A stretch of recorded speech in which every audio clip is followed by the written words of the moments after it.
ನಮಸ್ತೆ. ಜ್ಯೋತಿಷ್ಯ ಆಸಕ್ತರಿಗೆ ಯಾವ ನಕ್ಷತ್ರದಲ್ಲಿ ಜನಿಸಿದವರಿಗೆ ಯಾವ ವ್ಯಾಪಾರ ಮಾಡಿದರೆ ಲಾಭವಾಗುವುದು ಎಂಬುದನ್ನು ತಿಳಿಯೋಣ.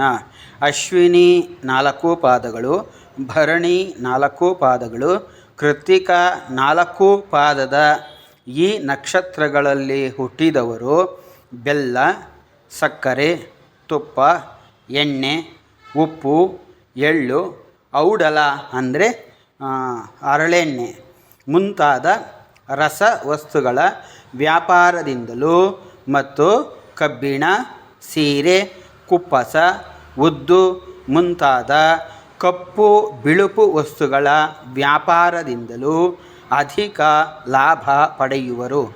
ಈ ನಕ್ಷತ್ರದಲ್ಲಿ ಹುಟ್ಟಿದವರು ಹಾಲಿನ ವ್ಯಾಪಾರದಿಂದಲೂ ವಿಶೇಷ ಲಾಭವನ್ನು ಹೊಂದುವರು.